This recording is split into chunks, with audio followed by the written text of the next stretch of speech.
ఆర్థిక శాఖ మంత్రి బుగ్గన రాజేంద్రనాథ్ పాపలి మండలంలో ఎన్నికల ప్రచారం నిర్వహించారు. అందులో భాగంగా గార్లదిన్నె, రామరత్నగిరి, గోపాలనగరం, ఊటకొండ గ్రామాల్లో పర్యటించారు. గార్లదిన్నెలో కాంట్రాక్టర్ సీమ సుధాకర్ రెడ్డి, వీఆర్ఓ మల్లారెడ్డి అరాచకాలపై ధ్వజమెత్తారు. ప్రజల్లో ఉండే ప్రభుత్వ సొమ్ము ఎలా దోపిడీ చేయాలని ఒకరు ప్రభుత్వ ఉద్యోగిగా ఉంటూ ప్రజలను దోచుకునేవాడు ఇంకొకరంటూ మండిపడ్డారు. వాళ్ళ అరాచకాలకు ఎన్నికల అనంతరం ప్రభుత్వం రాగానే కప్పం కట్టిస్తామని తగిన మూల్యం చెల్లించుకుంటారని మంత్రి పేర్కొన్నారు. కాంట్రాక్టులు చేయించుకోవడానికి పెట్టిన శ్రద్ధ ఎస్సీ కాలనీ సమస్యలపై పెట్టుంటే అన్ని పరిష్కారం అయ్యేవన్నారు. గార్లదిన్నె చెరువుకు నీరిచ్చే ఏర్పాటు చేస్తామన్నారు. ఎవరికి భయపడకుండా స్వేచ్ఛగా ఓటు హక్కు వినియోగించుకోవాలని మంత్రి పిలుపునిచ్చారు. అనంతరం రామరత్నగిరి ప్రాంతంలో యువ నాయకుడు ప్రకాష్ రెడ్డి ఇంటింటికి వెళ్లారు. అక్కడ మహిళలకు ప్రభుత్వం చేసిన సంక్షేమ అభివృద్ధి గురించి వివరించారు. అనంతరం గోపాలనగరం గ్రామంలో పర్యటించారు.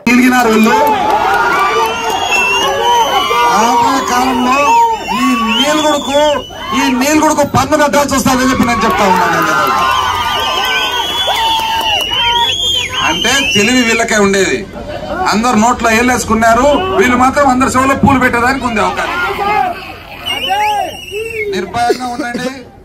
ఎవరే కానీ నేను చెప్తున్నా, ఇక్కడ ఓవర్ యాక్షన్ చేసి నీలిగినారంటే మాత్రం దానికి సరైన కప్పం కట్టాల్సి వస్తుందని చెప్పి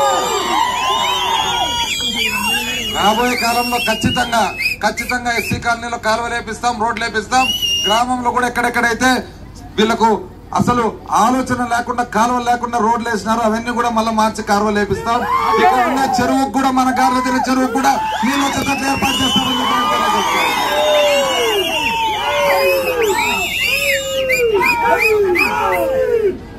మీరందరూ కూడా ఒక్కసారి బాగా ఆలోచన చేసుకొని స్వార్థపరులు ఎవరు, అవకాశవాదులు ఎవరు, సమయాన్ని వాళ్ళ సొంతానికి మాత్రం వాడుకునే వాళ్ళు ఎవరు జాగ్రత్తగా గమనించుకొని మన జీవితాల్లో మంచి చేసే వాళ్ళు ఎవరని చెప్పి మీరు గమనించుకొని మీరు ఒక మంచి నిర్ణయం తీసుకోవాలని చెప్పి కోరుకుంటూ చంద్రబాబు కూడా ప్రచారం చేస్తున్నాడు. ప్రభుత్వ ఉద్యోగిగా ఉంటూ ప్రజల్నెట్లా దోచుకోవాలని చెప్పి ఈ మేధావి, ఇంకొక మేధావి వచ్చేసి ప్రజల్లో ఉంటూ ప్రభుత్వాన్ని ఎట్లా దోచుకోవాలని చెప్పి ఇంకొక మేధావి. ఒకరేమో ప్రభుత్వంలో ఉంటాడు, ప్రజలను దోచుకోవాలని చూస్తాడు. ఒకరేమో ప్రజల్లో ఉంటాడు, ప్రభుత్వాన్ని దోచుకోవాలని చూస్తాడు. వీళ్ళిద్దరు పగులు పూట మనకు కొట్లాడినట్లు కనపడుతుంది, రాత్రి మూట గుసగుసలు ఆడుకుంటారు.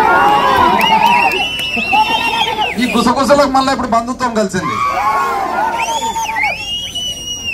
వీళ్ళు ఎంత స్వార్థపరులంటే ఎప్పుడైనా కానీ 5 సంవత్సరాలు ప్రభుత్వం ఉన్నప్పుడు ప్రభుత్వాన్ని వాడుకోవాలా, మళ్ళీ 5 సంవత్సరాలు ఎవరు వాడుకోవాలని చెప్పి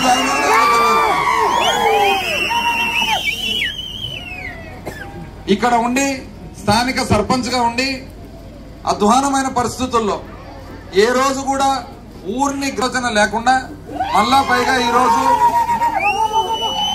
వచ్చి సిగ్గు లేకుండా వీళ్ళు వచ్చి ఊర్లో అభివృద్ధి ఆపినారంట. నీకు చేసుకోవాలని ఉంటే, నీకు నిజంగా అభివృద్ధి ఊర్లో చేసుకోవాలని ఉంటే, నీకు పలకకుండా ఉంటే నీ కాంట్రాక్టులన్నీ ఇంతవరకు ఎట్లా చేసుకున్నావు అని చెప్పి నేను అడుగుతా ఉన్నా.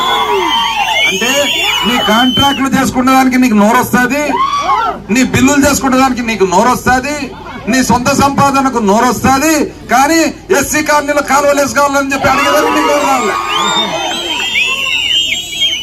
సెల్ టవర్ విషయానికి వస్తే ఎన్నో సార్లు సెల్ కంపెనీలతో అంతా కూడా నేనే పర్సనల్ గా మాట్లాడడం కూడా జరిగింది. కానీ కొన్ని సాంకేతిక ఇబ్బందుల వలన సెల్ టవర్ పక్కన ఉండేదానికి పవర్ పెంచితే కొండలడ్డం వస్తున్నాయి.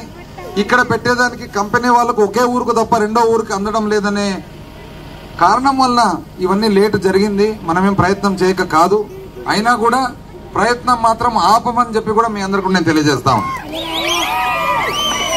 ఊర్లో ఉన్న వివిధ సందులకు సంబంధించిన సిమెంట్ రోడ్లు కానీ కాలువలు కానీ గత 5 సంవత్సరాల్లో కరోనా వలన బిల్డింగ్ల నిర్మాణం వలన కొంత జాప్యం జరిగినా రాబోయే కాలంలో ఖచ్చితంగా అవి కూడా జరుగుతాయని చెప్పి మీ అందరికీ నేను తెలియజేస్తా ఉన్నా.